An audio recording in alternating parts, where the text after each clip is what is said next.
ವೀಕ್ಷಕರೇ, ರಾಜ್ಯದಲ್ಲಿ ಮಳೆಯ ಕೊರತೆ ಇದೆ. ಎಲ್ಲೆಲ್ಲಿ ಎಷ್ಟೆಷ್ಟು ಕೊರತೆ ಆಗಿದೆ, ಏನ್ ಕತೆ ಅನ್ನೋದನ್ನ ನಾವು ನೋಡ್ತಾ ಹೋಗೋಣ. ವಿಜಯನಗರದಲ್ಲಿ ಮಳೆಯ ಅತಿ ಕೊರತೆ. ನಾವೊಂದು ಮ್ಯಾಪ್ ಮೂಲಕ ಈಗ ತೋರಿಸ್ತೀವಿ ನಿಮಗೆ. ನೋಡಿ, ಈಗ ಸಂಪೂರ್ಣವಾಗಿ ರಾಜ್ಯದ ಮ್ಯಾಪ್ ಅನ್ನ ನೀವು ನೋಡ್ತಾ ಇದ್ದೀರಲ್ಲ. ಇಲ್ಲಿ ಯೆಲ್ಲೋ ಕಲರ್ ಅಲ್ಲಿ ನಾವು ತೋರಿಸ್ತಾ ಇರೋದು ವಿಜಯನಗರ ಜಿಲ್ಲೆ. ವಿಜಯನಗರ ಜಿಲ್ಲೆಯಲ್ಲಿ ಅತಿ ಮಳೆಯ ಕೊರತೆ. ಮಳೆಯ ಅತಿ ಕೊರತೆ ಇಲ್ಲಿ. ಉಳಿದ ಜಿಲ್ಲೆಗಳಿಗೆ ಹೋಲಿಸಿಕೊಂಡ್ರೆ ವಿಜಯನಗರದಲ್ಲಿ ಮಳೆನೇ ಇಲ್ಲ ವೀಕ್ಷಕರೇ. ಗ್ರೀನ್ ಕಲರ್ ಅಲ್ಲಿ ತೋರಿಸ್ತಾ ಇದೀವಲ್ಲ, ಬೆಳಗಾವಿ, ಬಾಗಲಕೋಟೆ, ತುಮಕೂರು, ಬೆಂಗಳೂರು ಗ್ರಾಮಾಂತರ, ಬೆಂಗಳೂರು ನಗರ, ಇಲ್ಲಿ ಸಾಮಾನ್ಯ ಮಳೆ ಆಗಿದೆ. ಒಳ್ಳೆ ಮಳೆ ಅಂತ ಅನ್ನಲ್ಲ, ಸಾಮಾನ್ಯ ಮಳೆ. ಇನ್ನ ತೀವ್ರ ಮಳೆಯ ಕೊರತೆ ವಿಜಯನಗರದಲ್ಲಿ. ಮಳೆನೇ ಇಲ್ಲ ಅಲ್ಲಿ, ಆ ರೀತಿಯ ಪರಿಸ್ಥಿತಿ ಇದೆ. ಇನ್ನು ಈ ರೆಡ್ ಕಲರ್ ಅಲ್ಲಿ ತೋರಿಸ್ತಾ ಇದೀವಲ್ಲ ಉಳಿದ ಜಿಲ್ಲೆಗಳನ್ನ, ಇಲ್ಲಿ ಮಳೆಯ ಕೊರತೆ ಇದೆ. ಬೀದರ್, ಕಲಬುರಗಿ, ವಿಜಯಪುರ, ಯಾದಗಿರಿ, ರಾಯಚೂರು, ಕೊಪ್ಪಳ, ಗದಗ, ಧಾರವಾಡ, ಉತ್ತರ ಕನ್ನಡ, ಹಾವೇರಿ, ಬಳ್ಳಾರಿ, ಶಿವಮೊಗ್ಗ, ದಾವಣಗೆರೆ, ಚಿತ್ರದುರ್ಗ, ಚಿಕ್ಕಮಗಳೂರು, ಉಡುಪಿ, ದಕ್ಷಿಣ ಕನ್ನಡ, ಹಾಸನ, ಕೊಡಗು, ಮಂಡ್ಯ, ಚಾಮರಾಜನಗರ, ಕೋಲಾರ, ಚಿಕ್ಕಬಳ್ಳಾಪುರ, ಇಲ್ಲಿ ಮಳೆಯ ಕೊರತೆ ಇದೆ.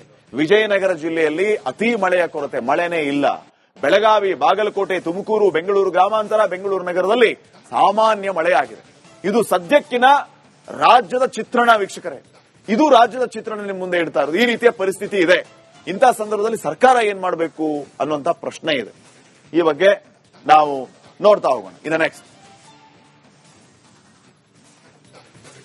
ನೋಡಿ, ಈ ರೀತಿ ಪರಿಸ್ಥಿತಿ ಇರೋದ್ರಿಂದ ಅನ್ನದಾತ ಕಂಗಾಲಾಗಿ ಹೋಗಿದ್ದಾನೆ.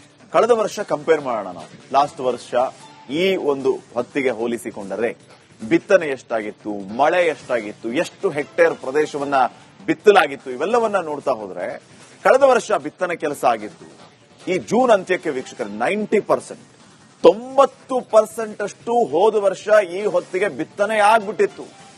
ಆದ್ರೆ ಈ ಸಾರಿ ಪರಿಸ್ಥಿತಿ ಹೇಗಿದೆ ಅಂತಂದ್ರೆ ಜೂನ್ ಅಂತ್ಯಕ್ಕೆ ಕೇವಲ 35% ಮಾತ್ರ ಬಿತ್ತನೆ ಆಗಿದೆ. ಬಹುತೇಕ ಭೂಮಿ ಬಿತ್ತನೆ ಆಗದೆ ಹಾಗೆ ಕೂತಿದೆ. ಕಾರಣ ಮಳೆನೇ ಇಲ್ಲ. ಎಲ್ಲಿಂದ ಬಿತ್ತನೆ ಮಾಡೋದು? ಈ ರೀತಿಯ ಪರಿಸ್ಥಿತಿ ನಿರ್ಮಾಣ ಆಗಿದೆ. ನೋಡಿ ಎಷ್ಟು ವ್ಯತ್ಯಾಸ ಇದೆ, ನೀವೇ ಲೆಕ್ಕ ಹಾಕಿ. ಲಾಸ್ಟ್ ಇಯರ್ ಇಷ್ಟೊತ್ತಿಗೆ 90% ಬಿತ್ತನೆಯಾಗಿದ್ದು ಈಗ 35% ಅಂತಂದ್ರೆ 55ರಿಂದ 60% ಕಡಿಮೆ ಆಗಿದೆ. ಇದು ಎಷ್ಟು ಪರಿಣಾಮ ಬೀರುತ್ತೆ ಮುಂದೆ ಅನ್ನೋದನ್ನು ಕೂಡ ನಾವು ಗಮನಿಸಬೇಕು. ಇನ್ನು ಮಳೆ ವಿಚಾರಕ್ಕೆ ಬಂದ್ರೆ, ಮಳೆ ಎಷ್ಟಾಗಿತ್ತು ಹೋದ ವರ್ಷ? ಜೂನ್ ಅಂತ್ಯಕ್ಕೆ 90% ಮಳೆ ಆಗ್ಬಿಟ್ಟಿತ್ತು. ಹೋದ ವರ್ಷ 90% ಸಂಪದ್ಭರಿತವಾಗಿ ಮಳೆ ಆಗ್ಬಿಟ್ಟಿತ್ತು. ಆದರೆ ಈ ಸಾರಿ ಪರಿಸ್ಥಿತಿ ಹಂಗಿಲ್ಲ. ಜೂನ್ನ ಅಂತ್ಯಕ್ಕೆ 42% ಮಳೆ ಆಗಿದೆ. ಎಲ್ಲಿಯ 90%, ಎಲ್ಲಿಯ 42%? ಅರ್ಧಕ್ಕರ್ಧ ಕಡಿಮೆ ಆಗ್ಬಿಡ್ತು.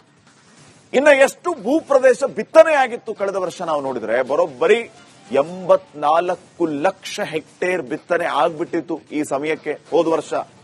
ಈ ಸಾರಿ ಎಷ್ಟಾಗಿದೆ ಹೇಳಿ? ಬರೀ 35 ಲಕ್ಷ ಹೆಕ್ಟೇರ್ ಬಿತ್ತನೆ ಆಗಿದೆ ವೀಕ್ಷಕರೇ. ಇದು ಉತ್ಪಾದನೆ ಮೇಲೂ ಹೊಡೆತ ಬೀಳುತ್ತೆ.